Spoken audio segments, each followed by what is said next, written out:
الحمدللہ رب العالمین والصلاة والسلام علی سید الانبیاء والمرسلین اما بعد فاعوذ باللہ من الشیطان الرجیم بسم اللہ الرحمن الرحیم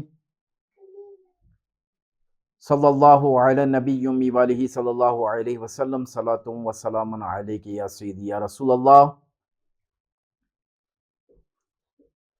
محرم الحرام کا مہینہ جاری و ساری ہے اور اسی طرح جو ہے یوم عاشورہ بڑی فضیلت کا دن ہے۔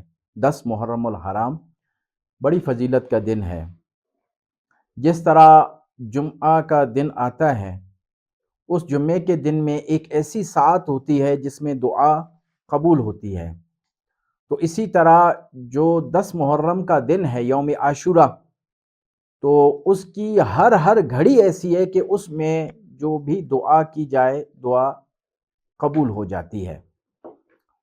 اور اس دن جو ہے بندہ اوراد و وظائف اور اعمال حسنہ خوب کرے، اس کی برکتیں باقی دنوں کی بنسبت زیادہ ہے۔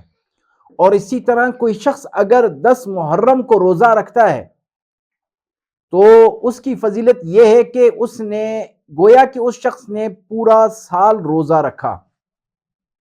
تو اسی طرح اگر کوئی شخص 10 محرم کا روزہ رکھتا ہے تو اس کے ساتھ یا 9 محرم کا روزہ ملا لے یا 11 محرم کا روزہ اس کے ساتھ ملا لے، فقط 10 محرم کا روزہ نہ رکھے، کیونکہ اس سے پہلے بھی جو ہے روزے رکھے جاتے تھے۔ یہودی جو ہے وہ بھی روزہ رکھتے تھے، فقط 10 محرم کا روزہ رکھتے تھے۔ تو اسی طرح نبی کریم صلی اللہ تعالیٰ علیہ وآلہ وسلم نے ارشاد فرمایا کہ 10 محرم کے ساتھ جو ہے یا 9 کا یا 11 کا روزہ ملا لیا جائے، ان کی مشابہت نہ ہو۔ تو یہ دن جو ہے بڑی بابرکت والا دن ہے۔ اس میں آپ جو ہے ایسے ایام ہیں، یوم عاشورہ کا ایسا دن ہے جس میں آپ اپنے گناہوں کی توبہ کریں، جو گناہ صغیرہ ہے، جو گناہ کبیرہ ہے، اس میں استغفار کثرت کے ساتھ پڑھیں اور رب تعالیٰ کی بارگاہ میں اپنے گناہوں کی توبہ کرتے رہیں۔